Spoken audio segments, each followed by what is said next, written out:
sistema respiratorio.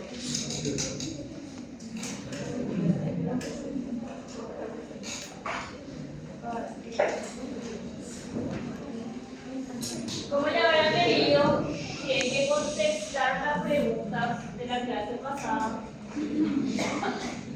El sistema respiratorio se divide en dos porciones, ¿verdad?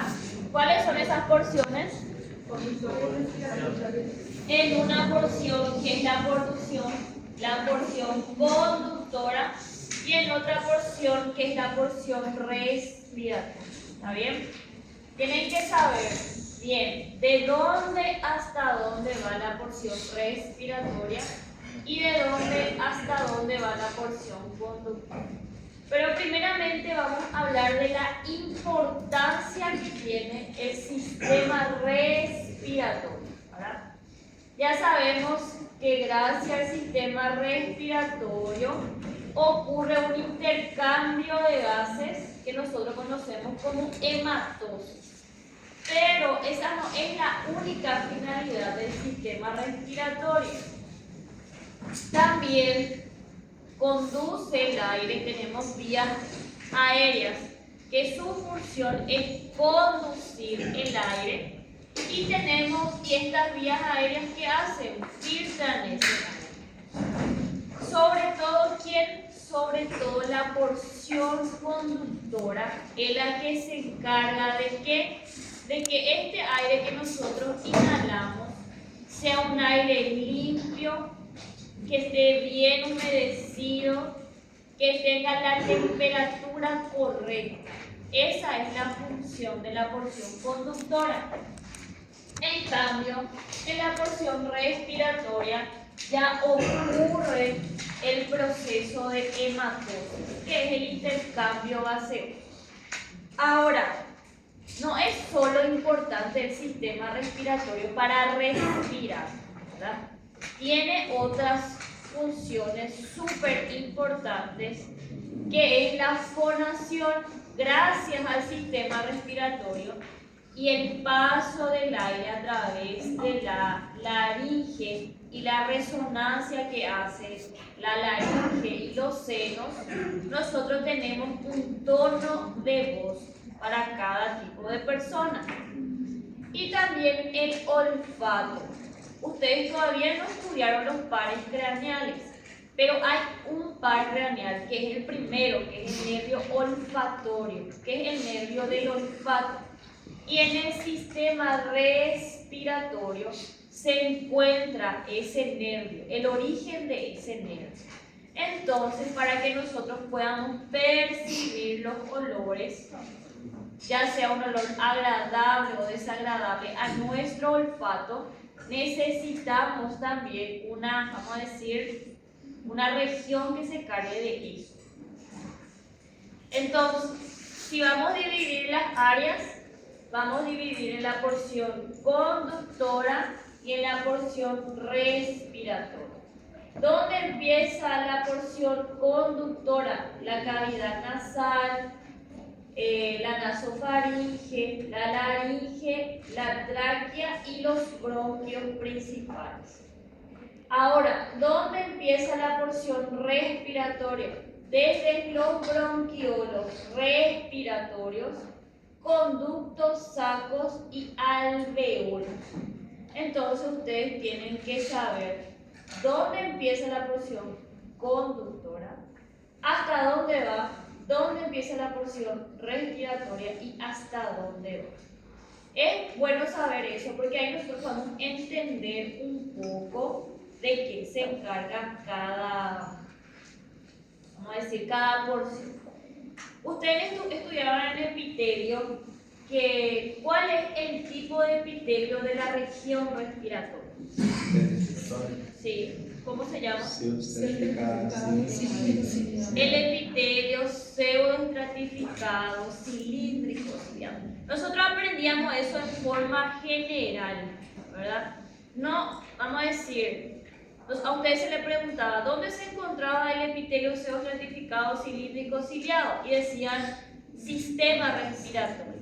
Pero ahora ustedes, cuando den esta unidad, van a darse cuenta que no todo el sistema respiratorio tiene epitelio pseudoestratificado cilíndrico ciliado. ¿Es una característica encontrar en el epitelio respiratorio? Sí lo es. Pero desde acá hasta acá no es todo epitelio pseudoestratificado cilíndrico ciliado. Y eso es algo que tienen que entender. ¿Por qué? Porque en el examen se le pone, diga el epitelio de los alvéolos, por ejemplo, y ponen epitelio pseudoestratificado cilíndrico ciliado y está mal. Por más que ustedes hayan aprendido en esas primeras unidades que el epitelio del sistema respiratorio es ese, porque ahora ustedes ya van a, vamos a decir, afinar sus conocimientos. Bueno, vamos a estudiar cada porción. Lo que tienen que saber es que desde la cavidad nasal hasta los alveolos van a irse, vamos a decir, formando capas y teniendo células específicas en cada región, ¿verdad? Esto es un resumen desde la región olfatoria, tráquea, bronquios, bronquiolo, bronquiolo terminal, bronquiolo respiratorio, conductos alveolares, saco alveolares y alvéolos. Es como si fuera que se va, o sea, es que se va continuando, como un árbol que va dando sus ramas hasta llegar a las hojas, hasta la región final que van a ser las hojas, pero en este caso van a ser los alvéolos. Entonces, en todo este trayecto, yo tengo que saber sus características histológicas. ¿Y cuando nosotros decimos características histológicas, qué es lo que ustedes tienen que saber? Tienen que saber el número de capas que tienen.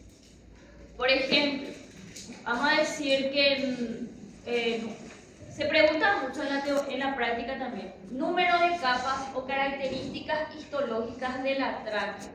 Ustedes tienen que saber su número de capas, en qué capa, qué hay. Hay tejido epitelial, hay tejido conectivo, hay tejido muscular o hay tejido cartilaginoso. ¿Entienden? Por eso es tan importante que ustedes entiendan bien que primero los tejidos fundamentales. Porque ahora es como si fuera un rompecabezas. Ustedes con esa cantidad de tejidos que estudiaron, ustedes van a empezar a formar órganos, ¿verdad? Y estos órganos se pueden diferenciar en un microscopio óptico. ¿Está bien? Ya les aviso luego. La doctora Alicia es la doctora del tercer año y ella es la jefa de cátedra de anatomopatología e histología. Y ella está muy preocupada en que los alumnos se preocupan mucho por anatomía y no se preocupan por histología. ¿Qué pasa? En el tercero año parece que se le borra todo lo aprendido en histología y se le tiene que dar una clase introducción otra vez de histología. Anatomopatología es una materia grande de tercer año.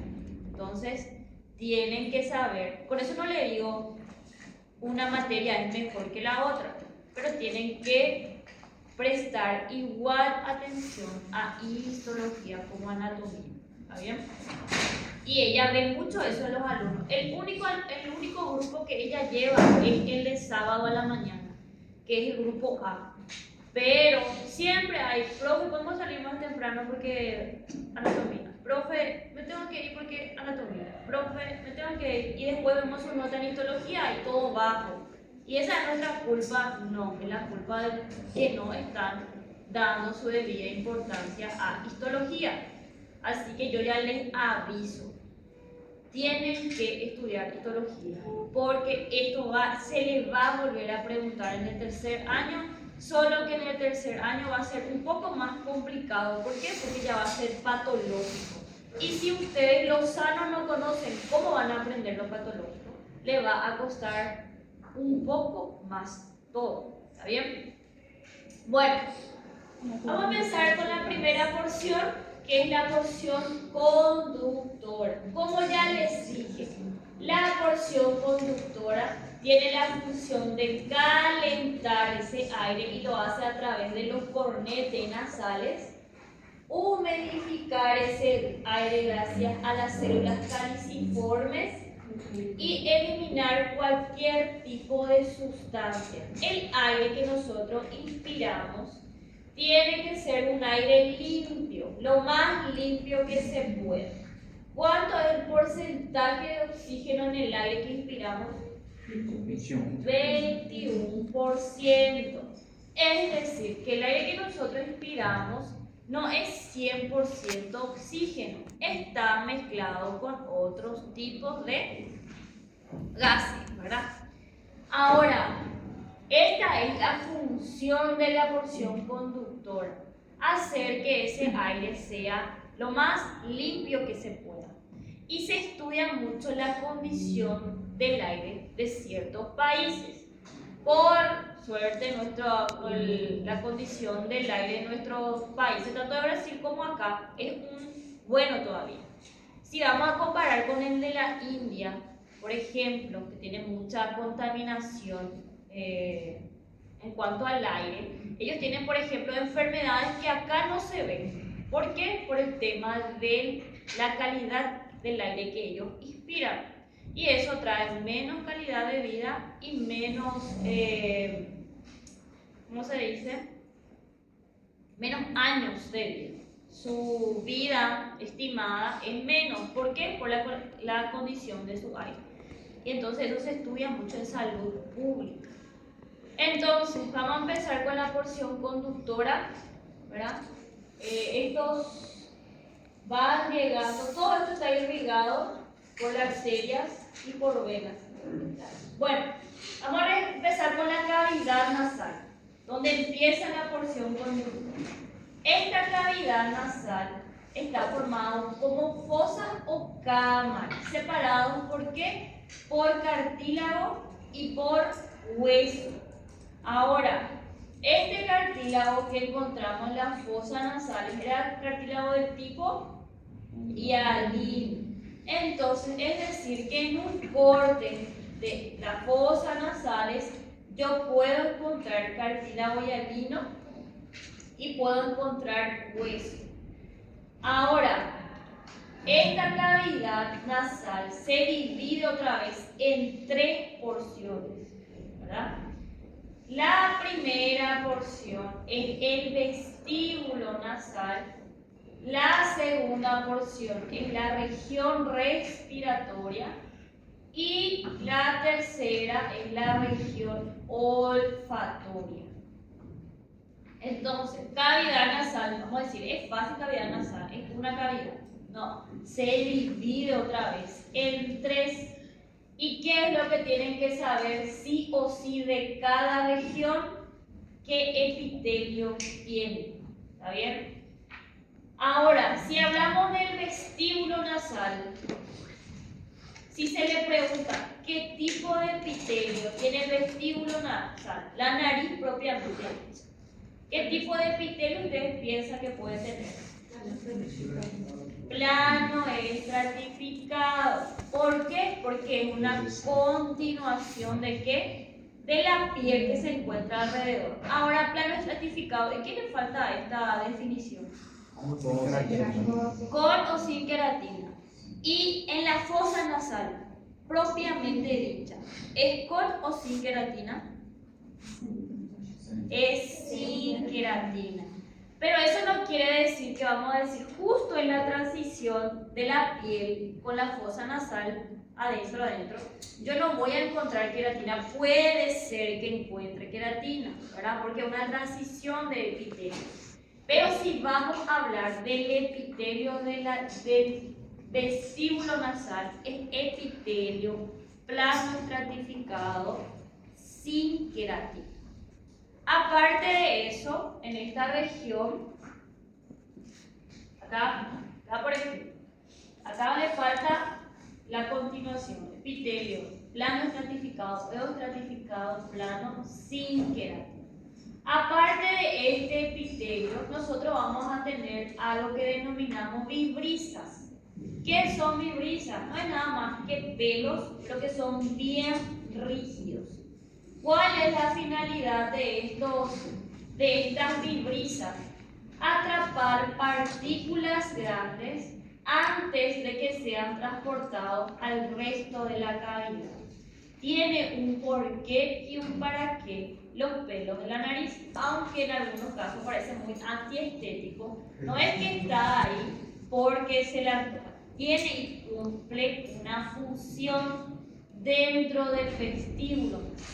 Entonces ya estudiamos acá la primera región, que es el vestíbulo nasal, que tiene epitelio plano estratificado, sin queratina, y podemos encontrar las vibrisas, que son pelos rígidos, cuya función es atrapar cualquier partícula grande que entra dentro de la cavidad. Bueno, eso es el vestíbulo nasal. Después vamos a hablar de la región respiratoria. La región respiratoria forma, si vamos a hablar de más grande, la porción más grande de la cavidad nasal, ¿qué porción es? La región o la porción respiratoria. Ahora, forma la mayor parte del volumen de las cavidades nasales y está tapizada o cubierta por el epitelio respiratorio, que es el epitelio pseudoestratificado, cilíndrico, ciliado, y acá hay células caliciformes, con células caliciformes, ¿está bien? En la pared medial encontramos el tabique nasal y podemos encontrar irregularidades que se conocen como cornetes. Estos cornetes, ¿qué hacen? Es como si fuera una elevación de la mucosa, y estos cornetes hacen que aumente la tensión de la superficie de la mucosa respiratoria y ayuda a que esa turbulencia del flujo aéreo pueda permitir el acondicionamiento de ese aire inspirado. Hay personas que hacen cirugía de los cornetes, sobre todo ¿quién? Los pacientes alérgicos. O sea, hacen una cirugía que se llama turbectomía. Vamos a decir que, no le puedo decir que se sacan los cornetes, pero se hacen incisiones en los cornetes. ¿Por qué? Porque tiene una hiperplasia de cornetes. Se ven mucho en los pacientes alérgicos. ¿Son importantes los cornetes? Claro que lo son, porque forma como un filtro número uno, acondiciona el aire y aumenta esa superficie de esa mucosa. Ahora, si hablamos de la región respiratoria, ¿qué tipo de epitelio tiene entonces? Epitelio pseudoestratificado, cilíndrico, ciliado, con células caliciformes. ¿Yo puedo ver ese epitelio? Sí lo puedo ver. Y cuando yo hago un corte y estoy mirando ese epitelio, puedo ver el epitelio pseudoestratificado, cilíndrico, ciliado, una lámina propia, que es tejido conectivo laxo, que puedo encontrar estas estructuras que son glándulas. Y después puedo ver esto que es. ¿Qué esto es? Cartílago hialino. Es decir, que yo hago un corte de la región respiratoria. Puede haber cartílago acá o puede haber hueso. Porque hay hueso también dentro de las cavidades nasales. Depende mucho de dónde hago el corte. Vamos a hablar un poco, si este epitelio pseudoestratificado, cilíndrico, ciliado, tiene células. Ya les aviso, tienen que saber las células que tiene y tienen que saber la función de cada célula. Ahora, por eso este epitelio se llama epitelio pseudoestratificado, cilíndrico, ciliado, con células caliciformes. ¿Por qué? Porque está formada por estas 5 células. Está formada por las células ciliadas, por las células caliciformes, las células basales, células en cepillo y células de granos pequeños o células de Purkinje también se llama. Vamos a ver cada célula y cada función de la célula. Entonces, la primera célula de este epitelio es la célula ciliada, la que está en verde. Son células cilíndricas altas, ¿verdad? Y que tienen esta especialización en su región apical, que son los cilios. ¿Cuál es la función de las células ciliadas? Actúan como una barredora mucociliar, como una escoba que va a ayudar a eliminar todas las, vamos a decir, todo el mucus o todas las partículas que se juntaron en este epitelio.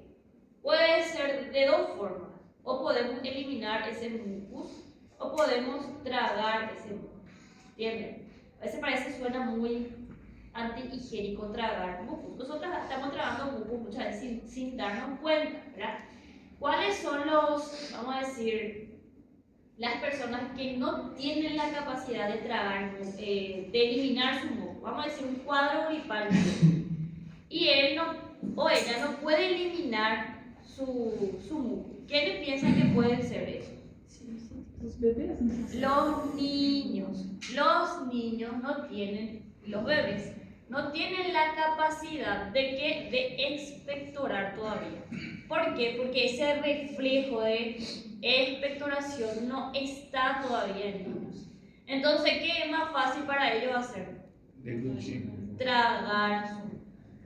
Y ya van a ver cuando estén por el internado de pediatría.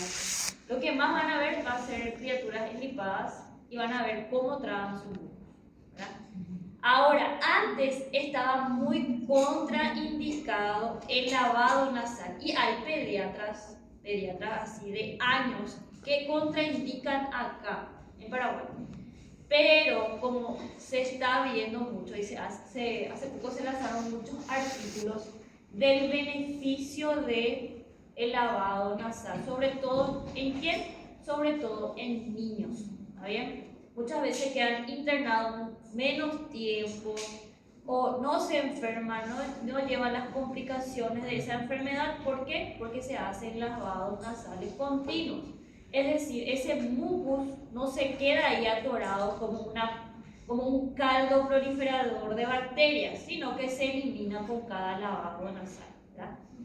Entonces van a ver que hay pediatras que contraindican el lavado nasal y van a ver pediatras que sí ya dicen que el lavado nasal es una forma de ayudar en el cuadro gripal. ¿Está bien? Entonces, para que entiendan un poco la función que cumple esta célula. Y hay enfermedades en que esta célula es deficiente. ¿Qué quiere decir? Que las proteínas que están en el cilio no tienen la capacidad de eliminar este mucus ni partículas. Se llama síndrome de Cartagener. Síndrome de Cartagener es una deficiencia en una proteína y las células ciliadas no pueden cumplir su función de barredora mucociliar. ¿Qué pasa si no funciona bien la barredora mucociliar? Yo puedo tener más sinusitis, mis cuadros gripales no se van a curar fácilmente, entre otras complicaciones, ¿verdad? Entonces, esta es la importancia de esta célula, que es la célula ciliar.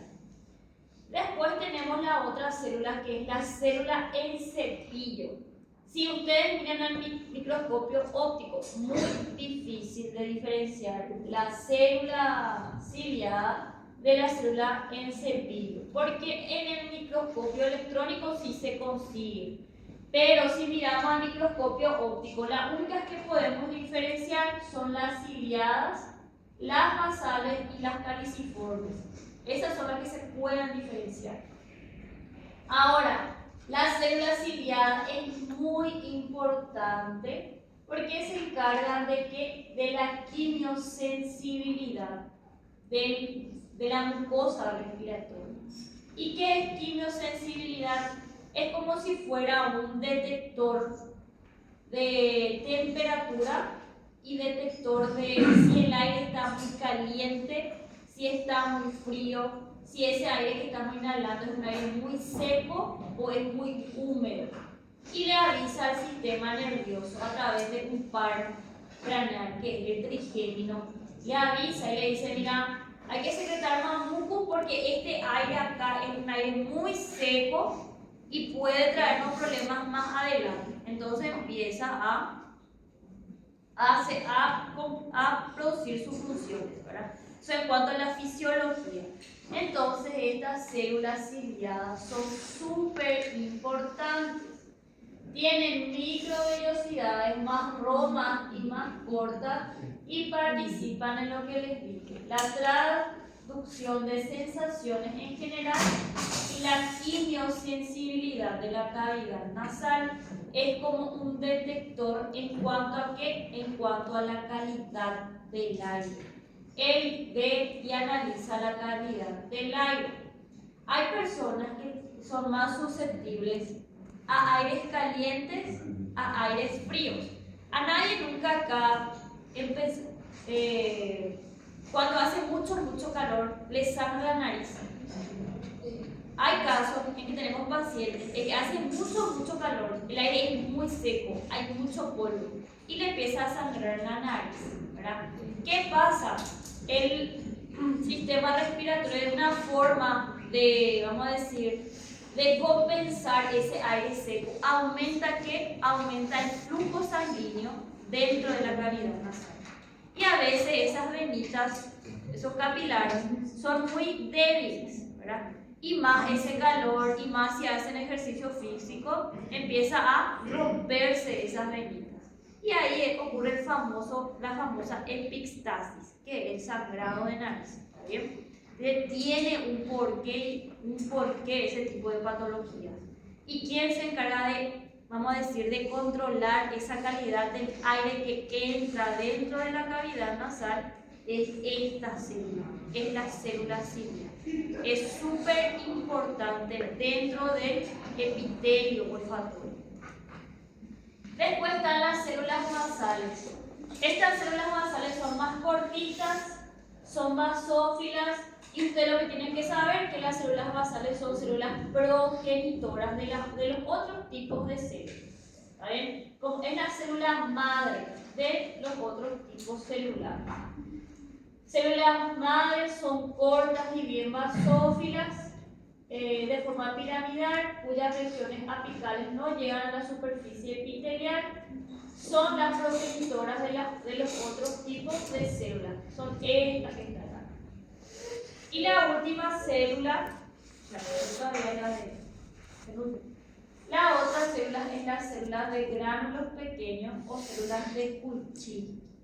Estas células son súper importantes porque tienen una función, es que secretan hormonas y gránulos de secreción como catecolamina, serotonina, calcitonina y liberador péptico de la gastrina. Son súper importantes en el sistema neuroendocrino. Entonces tienes que saber cuáles son y qué hace las células de gránulos pequeños o la célula de Purkinje. Entonces, todas estas células forman parte del epitelio pseudoestratificado, cilíndrico, ciliar. Y nos faltó esta que está acá, que es ¿quién? La célula caliciforme. Ustedes ya saben qué hace la célula caliciforme. ¿Qué ella hace? Secreta mucina. Entonces, si se le pregunta cuántas células tiene el epitelio pseudoestratificado, cilíndrico, ciliado, son 5. Células ciliadas, células caliciformes, células insectillo, células basales, células de gránulos pequeños o de Purkinje. Se pueden diferenciar todas estas células al microscopio óptico. No se puede. ¿Cuál es lo que yo veo? La célula ciliada, la célula basal y la célula caliciforme, la que sí puedo decir, esta es una célula ciliada, esta es una caliciforme, esta es una basal, ¿verdad? En la práctica no se pregunta mucho cada célula, por eso, porque no se pueden diferenciar. Necesito un microscopio electrónico para diferenciar. ¿Está bien? ¿Alguna duda hasta acá? Bueno, entonces estas son todas las células del epitelio respiratorio. Todas tienen una función súper importante dentro de este epitelio. Bueno, ahora nos falta una región que es la región olfatoria. Y ya les aviso, aunque a la vista, aunque a la vista esto parece epitelio pseudoestratificado, cilíndrico, ciliado, acá a este epitelio no se le denomina así, se le denomina como mucosa olfatoria especializada. ¿Y por qué se llama mucosa olfatoria especializada? Porque acá hay un tipo de neuronas, que son las neuronas bipolares. Lo mismo ocurre acá. ¿Se pueden diferenciar las neuronas bipolares en microscopio óptico? No se puede, pero en la teoría se le puede preguntar. Epitelio del vestíbulo nasal, epitelio de la región olfatoria, epitelio de la región respiratoria. Y cada región tiene un epitelio diferente, aunque a la vista parezca igual. Ahora, ¿qué es lo importante aparte de estas neuronas? Es que estas neuronas me dan la capacidad en que yo pueda percibir los olores. Gracias a estas neuronas yo puedo percibir si un olor es agradable o desagradable, porque estas neuronas bipolares se unen y forman un nervio, que es el nervio olfatorio. Entonces, si vamos a este dibujo esquemático, podemos ver acá las neuronas bipolares que tienen prolongaciones sobre la mucosa de esta región y tienen otros tipos celulares también. Ahora, hay una glándula acá, que es una glándula que se denomina glándula olfatoria o glándula de Bowman. Esta glándula olfatoria o glándula de Bowman produce una secreción cerosa. Es una glándula tubuloalveolar cerosa, cuya función que es eliminar secreción cerosa acá y que se puedan disolver las sustancias odoríferas. Todas las sustancias que nosotros olemos se disuelve acá, y una vez que se disuelve sobre este moco, ¿a quién le estimula? Le estimula a esta neurona, que es la neurona bipolar. Por eso hay veces en las que nosotros, vamos a decir, pasa una persona frente de nosotros y tiene un perfume muy fuerte porque no nos agrada tanto. Y ya se fue la persona, ya dejamos de percibir nosotros el estímulo ahí, ¿verdad? Pero parece que seguimos percibiendo su olor, ¿verdad? Sí o sí ya les pasó alguna vez, sobre todo en los lugares que pasan basurales y demás. Bueno, ¿qué pasa? Esa sustancia odorífera, agradable o desagradable, se quedó en la mucosa acá y empezó, esta secreción cerosa estaba disolviendo ahí y ya se fue el estímulo, pero hay todavía sustancias odoríferas que siguen estimulando a estas neuronas. Por eso nos da la percepción de que nosotros seguimos oliendo o que estamos todavía cerca de ese olor, ¿verdad? Hasta que esa sustancia, ¿verdad?, se haya disolvido todo y nuestras neuronas dejen de ser estimuladas. Ahora, en el COVID, estas neuronas las que se vieron afectadas. ¿Por qué? Porque en la época del COVID nosotros no percibíamos los olores. Entonces, estos receptores de las sustancias odoríferas fueron las que se destruyeron, se modificaron por el COVID. Por eso nosotros decíamos, tenés COVID, ¿por qué? Porque no percibí ningún tipo de olor. Puede ocurrir también eso. Podemos dejar de percibir olores por bacterias, por virus en la mayoría de los casos. Entonces, para yo diagnosticar que esto es mucosa olfatoria, tengo que buscar un epitelio semejante al epitelio pseudoestratificado cilíndrico ciliado. Y algo que me tiene que llamar la atención es que en la lámina propia yo voy a encontrar esto, que son nervios, son prolongaciones de estas neuronas bipolares. Si son prolongaciones, ¿qué parte de las neuronas? Si acá están las dendritas, que vamos a decir son estimuladas por las sustancias odoríferas. Acá está el cuerpo y está, el soma y el núcleo. ¿Y qué es lo que va a venir acá? Los axones. Son axones de esta neurona lo que van a formar el nervio olfatorio. Y si miramos acá, el epitelio parece epitelio pseudoestratificado cilíndrico ciliado, ¿verdad? Pero si miramos la lámina propia podemos ver estas estructuras que son los nervios. Realmente encontrar una lámina en la vida real de la mucosa olfatoria es muy difícil. Yo hasta ahora no vi. Y eso que en muchas partes ya en lugares que me fui que había láminas de todo. Pero mucosa olfatoria nunca vi, a no ser en atlas, ¿verdad? Ahora, mucosa olfatoria, ¿dónde se pregunta mucho? ¿Y por qué es importante? En la teoría, señores. Se pregunta, esta región olfatoria, ¿qué tipo de epitelio tiene? Mucosa olfatoria especiales.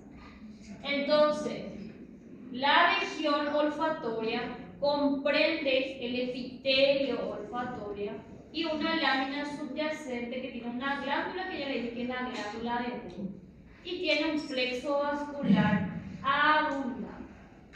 Está situada en el techo de la cavidad nasal y paredes laterales y contiguas. Tiene un color pardo amarillento, leve, causado por el pigmento en el epitelio olfatorio y las glándulas olfatorias asociadas. Gracias a nuestra mucosa olfatoria nosotros podemos percibir los olores y si vamos a comparar con otros mamíferos, con otros animales, nuestro sistema olfatorio es limitado todavía. Y el libro de Ross explica muy bien eso.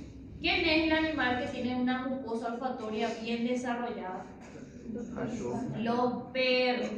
A mí me gusta siempre decir, si nuestra mucosa olfatoria es una cancha de tenis, ellos es como si fuera una cancha de fútbol su mucosa olfatoria. Por eso los perros son muy buenos en el sentido del olfato. Tienen un sentido del olfato más desarrollado, porque su mucosa olfatoria es mucho más, en cuanto a tamaño, es mucho más grande. Y esta mucosa o epitelio olfatorio está formado por células. Las células receptoras olfatorias, que son las neuronas bipolares, células de sostén, células basales y células en cepillo. Vamos a hablar de cada célula. Si comparamos la cantidad de células del epitelio olfatorio con el epitelio de la región respiratoria, ¿quién falta acá? Las células caliciformes. No tenemos acá. ¿Y qué tenemos acá de llamativo? Estas células, que son las células olfatorias. ¿Está bien? Entonces, Células receptoras olfatorias son neuronas bipolares que ocupan el espesor de este epitelio y entran en contacto con el sistema nervioso central. En su extremo apical tienen dendritas que se ensanchan para formar lo que se llama vesícula olfatoria, de la cual surgen cilios que se extienden paralelo a la superficie apical. Gracias a estas vesículas que tienen estas dendritas, estas neuronas pueden ser estimuladas en el epitelio, llevar ese estímulo hasta hacer sinapsis con otras neuronas, que en la mayoría de los casos son neuronas multipolares, y llevar la información hasta la región que se encarga de que yo pueda discernir lo que estoy oliendo. Entonces son súper importantes estas células. El conjunto de axones de estas células receptoras olfatorias se agrupan y atraviesan el fascículo de la lámina delgada cribosa del hueso etmoides. Después atraviesan la dura madre, aracnoides y por último la pía madre para introducirse en el bulbo olfatorio del encéfalo. Y ahí lleva la información. Imagínense, esta neurona atraviesa todo esto hasta hacer contacto con una neurona otra vez que se encuentra ya en la base del cráneo, para que nosotros podamos percibir los olores. Después están las células de sostén, que son también llamadas células sustentaculares. Son células cilíndricas semejantes a las células neuroglicas y proveen sostén mecánico y metabólico a las células receptoras olfatorias. Entonces, si a ustedes se les pregunta cuál es la función de las células sustentaculares o las células de sostén en la mucosa olfatoria, ellas le dan soporte metabólico y mecánico ¿a quién? A esta neurona. Sintetizan y secretan proteínas fijadoras de las sustancias odoríferas. Gracias a las células sustentaculares tenemos proteínas que pueden fijar esas sustancias odoríferas que estamos oliendo. ¿Para quién? Para estimularle a esta neurona. Después, células basales, que es lo mismo, que son células madres. Y después tenemos las células en cepillo, que ya hablamos, que da las fibras nerviosas son ramificaciones terminales del nervio trigémino, que es el quinto par craneal, que funciona en la sensibilidad general, no en la olfacción. Las células en cepillo, ya les dije, ellas son las que se encargan de discernir la calidad del aire y la sensibilidad dentro de la cavidad nasal. Bueno, las glándulas olfatorias son glándulas tubuloalveolares, también se llaman glándulas de Bowman, y tienen secreción serosa, que envía secreciones proteínicas a través de sus conductos. ¿Cuál es la función de esta secreción? La secreción serosa actúa como trampa y solvente. ¿Para qué? Para las sustancias odoríferas. Entonces, esa es la función de la glándula de Bowman. Y en el único lugar que van a encontrar glándula de Bowman, no es cápsula de Bowman, que seguramente ustedes ya leyeron alguna vez, que es otra cosa. La glándula de Bowman, en el único lugar que van a encontrar es en la mucosa olfatoria. Ahora, si miramos esta acá, tiene todas esas células, son mucho más difíciles de diferenciar. Pero esto es mucosa olfatoria. ¿Qué es lo que me puede ayudar a diferenciar? Las neuronas bipolares. Pero como ya les dije, es muy difícil que se le pregunte en la práctica mucosa olfatoria.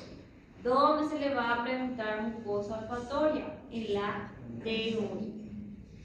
Sobre mucosa olfatoria, sobre una lámina basal. Acá miro solo el conducto de la glándula de Bowman. Y acá ya puedo ver un haz nervioso. Esto es lámina. Y esta yo solo le puse para que ustedes entiendan cómo funciona el sistema olfatorio. Yo entonces tengo un olor, esta sustancia odorífera estimula a las neuronas bipolares, ¿verdad?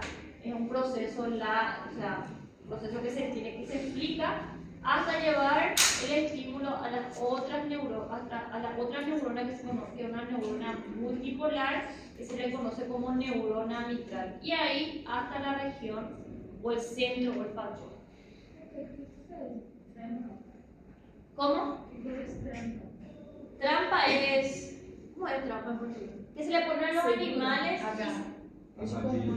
Armadillo. Es como una trampa, le decimos nosotros. Armadillo. Para que la sustancia odorífera se quede ahí y se disuelva. A esa va a ser referencia. Bueno, ¿qué hora tenemos? Un cafecito. Media hora de cafecito. Pero tomen